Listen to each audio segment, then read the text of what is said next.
Before we start the video, please make sure that you've contacted your internet service provider and put your internet in bridge mode. This will allow the Dencar network to work properly. Hello everybody, today we're going to be showing you how to assemble a Dencar network. First, you have the network cabinet,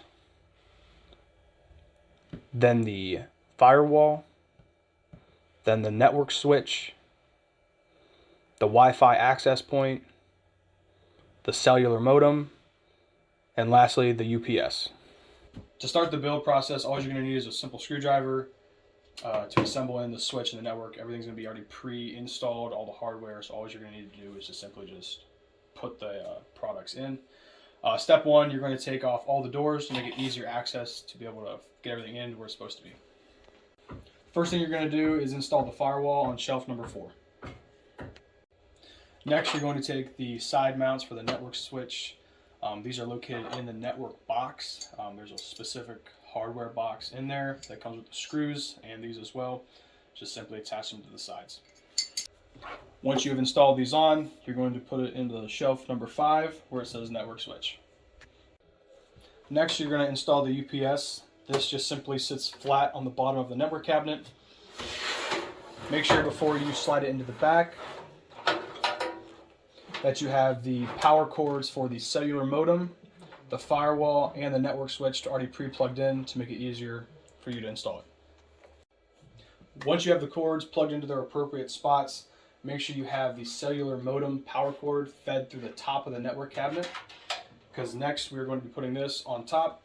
It simply just mounts to the top and then you plug it right in. Once you have installed your cellular modem on the top of the unit and have the power plugged into it, you're going to take a 6-foot patch cable, inserting it here, down the back of the unit, into the pre-installed patch panel, into the assigned port that is on your network assignment sheet. Next, you're going to take the Wi-Fi access point. This simply just sets on top of the network cabinet along with the cellular modem.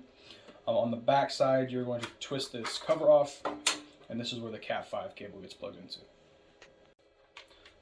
Once you've installed the Cat cable into the access point, it is going to be simply set on top of the cabinet. The Cat cable is going to be fed through the back of the network box into the pre-installed patch panel, and you're going to plug it into the assigned network port according to your network sheet.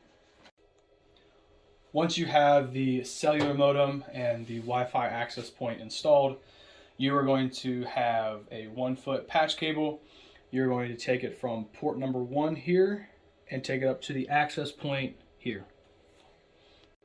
Next, you're going to take another patch cable going from the switch on port number 24, that's labeled RTR, down to the firewall that is located right here. An important thing to note, once you've installed the cellular modem on top and a patch cable going from the modem down to the patch port number 2, you're going to take a patch cable from there, plugging into port number 2. It is going to go back behind the switch, around into WAN number 2 labeled cellular, so that way the cable is out of the way and not interfering with any of the rest of the patch cables. Included with the Dencar network install, there's going to be 26 patch cables that look like this. These are going to be going from the patch cable down to the switch. You're going to match them up number to number. Once you get to this point, you're ready to hook up the internet. One of the things to note is that you need your internet provider to be in bridge mode or pass-through mode. Once you have that finalized by your internet provider, you're going to take a Cat cable running directly from your modem up into the internet port here, which is considered WAN 1, and you're going to plug it in just like that. Once you get to this point, everything is done and plugged in. The last thing you're going to do is take the power cord for the UPS. You can either go down through the bottom or the top, depending on your location and where you're wanting to have the network box mounted. Plugging it into the nearest outlet. Once you do that, you're going to flip open this cap here, simply push the power button. It should power up. The switch and the firewall should power up, the cellular modem and the Wi-Fi access point. Once you check all those and there's power to them, you can put the doors back on and you're ready to go.